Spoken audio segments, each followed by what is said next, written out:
वेद प्रकाश पांडे आपके अपने YouTube channel new संस्कार क्रांति के साथ आप पढ़ रहे हैं डीएलएड सेकंड सेमेस्टर के प्रारंभिक शिक्षा के नवीन प्रयास के अंतर्गत शिक्षा समितियों के संबंध में। और आज हम बात करेंगे हंटर आयोग के संबंध में। जैसा कि आपने पिछली कक्षाओं में या पिछली वीडियो में आपने पढ़ा वुड्स समिति के दोष और उनके गुण और उनके सुझाव के संबंध में, आज हम पढ़ेंगे हंटर आयोग के जो सुझाव हैं और जो दोष हैं जो उन संबंध में। तो हम हंटर आयोग क्यों आया इस संबंध में थोड़ी सी डिस्कस कर लें। तो जो वुड्स डिस्पैच था या जो वुड चार्ल्स वुड का विवरण पत्र था, उसमें जो सुझाव दिए गए थे वह सफलतापूर्वक लागू नहीं किए जा सके। परिणाम स्वरूप जो गवर्नर जनरल थे लॉर्ड रिपन, उनको यह लगा कि वास्तव में अब शिक्षा में सुधार की आवश्यकता हो रही है। परिणाम स्वरूप उन्होंने 1882 में एक आयोग का गठन किया जिसे हम हंटर आयोग या हंटर कमीशन के नाम से जानते हैं।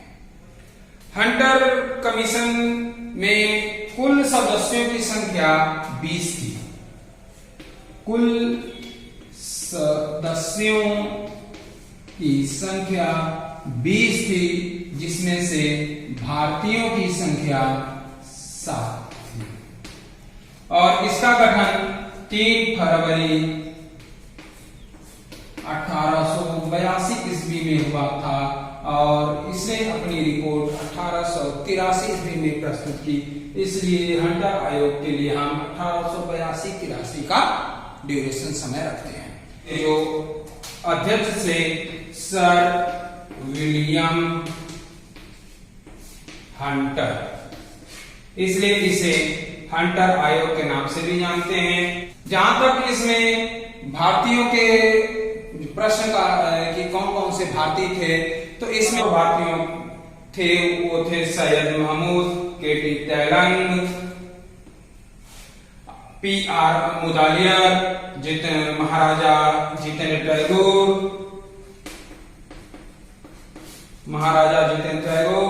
आनंद मोहन बोस तथा भूदेव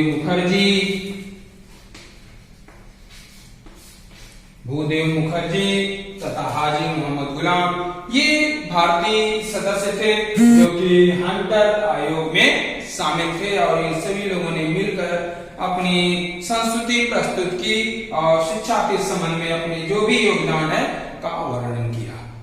और एक महत्वपूर्ण प्रश्न यह है कि हंटर आयोग को ही हम प्रथम भारतीय शिक्षा आयोग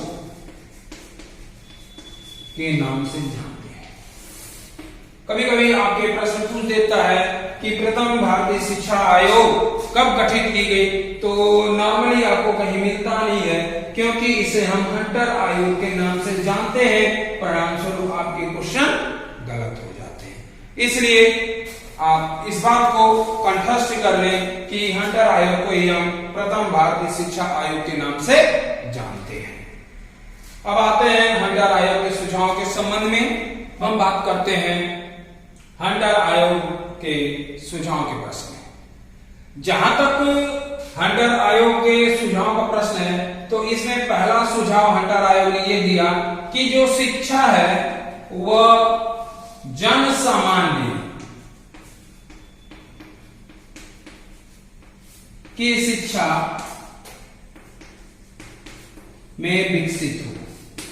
कहने का तात्पर्य है कि उन्होंने ये कहा कि शिक्षा जन सामान्य के रूप में विकसित हो, अर्थात आम जनता, जो दबे कुचले लोग हैं, जो पिछड़े लोग हैं, गांव सुदूर, न तो सिर्फ शहरों में न तो नगर पालिकाओं में, हर जगह इसका विस्तार हो, अर्थात जन सामान्य तक इसकी पहुंच हो। ये बात उन्होंने जो कही, यह एक बहुत बड़ी बात कही, क्योंकि नॉर्मली हम जो कार्य करते हैं वह जन सामान्य तक नहीं पहुंच पाता है। ऊपरी तौर से उस कार्य का जो परिणति होती है और वह असफल हो जाता है। इसके बाद हंटर आयोग ने यह कहा कि प्राथमिक शिक्षा व्यवहारिक हो। कहने का तात्पर्य है कि जैसे बहुत सारे लोग थे वो अधूरी शिक्षा ग्रहण करने के बाद छोड़ के चले जाते थे। कुछ लोग 1 to 5 तक पढ़ाई करते थे, उसके बाद छोड़ देते थे। कुछ लोग कक्षा 8 तक पढ़ाई करते थे, उसके बाद छोड़ देते थे। कुछ लोग हाई स्कूल या इंटर की पढ़ाई करने के बाद छोड़ देते थे। तो उन्होंने कहा कि प्राथमिक शिक्षा मुख्य रूप से व्यवहारिक हो, कि 1 से 5 तक पढ़ने के बाद वह कभी भी किसी स्टेज पे कोई भी व्यक्ति अपनी पढ़ाई, अपने जो अध्ययन को छोड़े, वह व्यवहारिक हो, अर्थात वह अपना जीवन यापन आसानी से कर सकने वाला हो। समाज की नैतिकता की, मोरलिटी की, हर चीज के बारे में उसको एक व्यवहारिक जानकारी हो। इस प्रकार से जो ये शिक्षा की बात कही गई, यह एक बहुत बड़ी बात थी, जिस बात को हंटर आयोग ने स्वीकार किया। इसके बाद इन्होंने ये कहा कि शिक्षा आत्मनिर्भर बनाने वाली होनी चाहिए, अर्थात हम जो एजुकेशन दे रहे हैं वो कुछ इस प्रकार से दे रहे हैं कि व्यक्ति आत्मनिर्भर हो जाए, अर्थात वो अपना जीवन यापन आसानी से कर सकने योग्य हो जाए। ऐसा न हो कि पता लगे कि उन्होंने डिग्री बहुत कुछ हासिल कर लिया और ज्ञान कुछ भी नहीं है, अर्थात वह अपने आप अपने पैरों पे खड़ा हो सकने योग्य हो। पता लगा कि डिग्री बहुत सारी चीजें हैं, ज्ञान बहुत लिया है, लेकिन अगर समाज में कह दिया जाए सरवाइव करने के लिए, तो पता लगा कि वह फेल आदमी। तो इस प्रकार की चीजें को दूर करने के लिए हंटर आयोग ने अपने शिक्षा में आत्मनिर्भरता के जो सुझाव है उसमें आत्मनिर्भरता को बल प्रदान किया। इसके बाद इसने ये कहा कि जो प्राथमिक शिक्षा पूर्ण रूप से प्राथमिक शिक्षा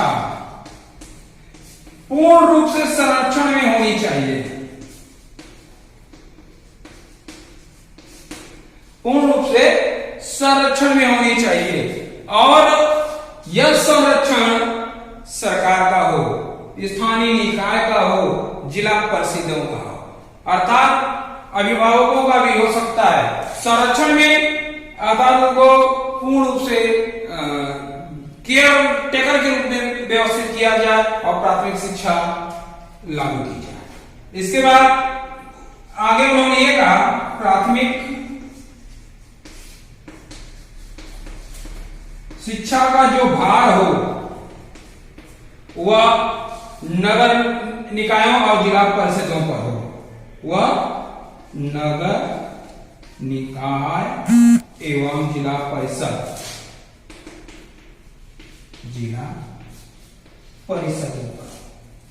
कहने का तात्पर्य है कि अब प्राथमिक शिक्षा को सरकारी बजट से बाहर कर दिया गया।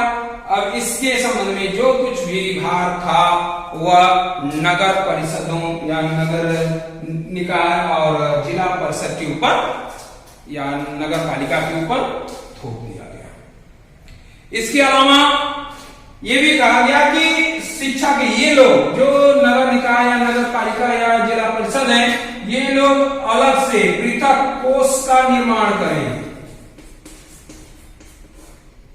धन व्यय के लिए अलग से पृथक कोष का निर्माण करें, जिससे कि इस प्राथमिक शिक्षा पे समुचित ध्यान दिया जा सके और उस पे विशेष प्रकार से लोगों का ध्यान आकर्षित किया जा सके और उसकी वृद्धि हो सके।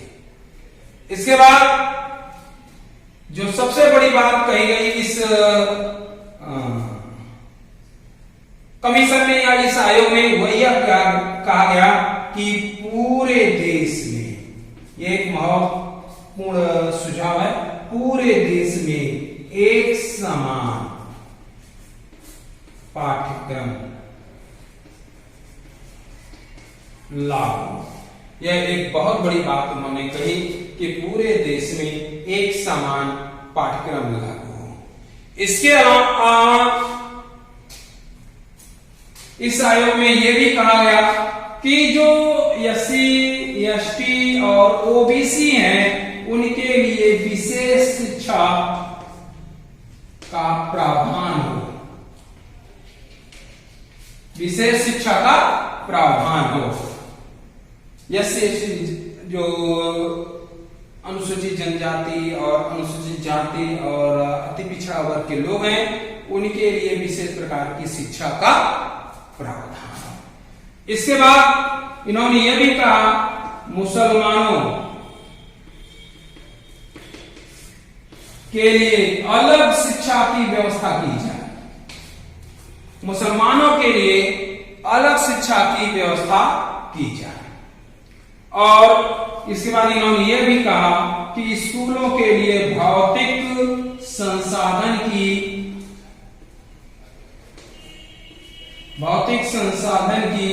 व्यवस्था की जाए, जैसे मेज, कुर्सी, भवन और चार्ट, ब्लैक बोर्ड, इन सब चीजों की व्यवस्था की जाए। इस प्रकार से जो हंटर आयोग के जो सुझाव थे वह शिक्षा में एक दूरगामी परिणाम लेते हुए आए और यह एक कारगर सुझाव, यह एक प्रभावी सुझाव था, जिससे अगर हम सही तरीके से लागू कर देते तो हो सकता है कि शिक्षा की जो सुझाव व्यवस्था थी वह कुछ अलग प्रकार की हो जाती और स्थितियां अलग होती। अब हम हंटर आयोग के कुछ दोषों के संबंध में अध्ययन करेंगे। जहां तक हंटर आयोग के दोष का प्रश्न है तो इसमें मौलिकता की कमी थी। क्यों? क्योंकि इस आयोग में लगभग 60 से 70% जो सुझाव थे वह वुड डिस्पैच के सुझाव को शामिल कर लिया गया था, इसलिए इस आयोग में मौलिकता की कमी थी। इसके जो स्थानीय निकाय थे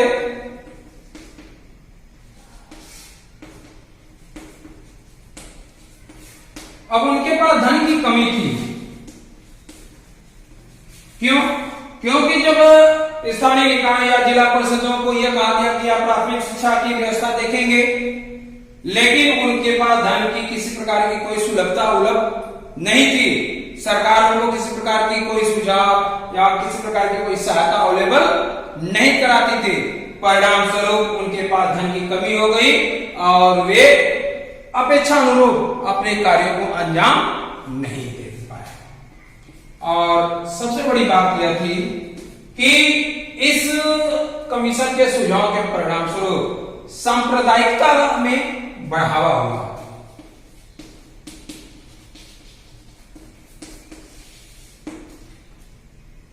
जब इस आयोग ने पहली बार यह कहा कि हम मुसलमानों के लिए एक अलग शिक्षा व्यवस्था लागू करेंगे, तो उसमें सांप्रदायिकता की भावना को बल मिला। अर्थात अब लोगों के मन में हिंदू और मुसलमान, जो कि पहले एक ही सिक्के के दो पहलू हुआ करते थे, अब अलग अलग होने लगे। अर्थात उनके मन में अब विरोध होने लगा, एक दूसरे के प्रति द्वेष उत्पन्न होने लगा। जैसा कि लॉर्ड डलहौजी का कहना था कि फूट डालो और राज करो, उस कॉन्सेप्ट को इस हंटर आयोग की शिक्षा नीति से बल मिलने लगा। और इस आयोग की अगली कमी यह थी कि अदर शिक्षा पे ज्यादा इन्होंने ध्यान दिया और व्यवसायिक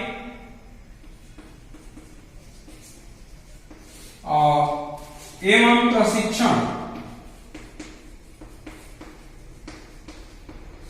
पे विशेष ध्यान नहीं दिया। परिणाम स्वरूप व्यवसायिक शिक्षा और प्रशिक्षण शिक्षा में ह्रास होता गया और वह अवनत की तरफ अग्रसर होते गए। चूंकि प्राथमिक शिक्षा में जिला परिषद और जिला निकायों और नगर निकायों को अधिकार दे दिया गया था, परिणाम स्वरूप निजी विद्यालयों की स्थापना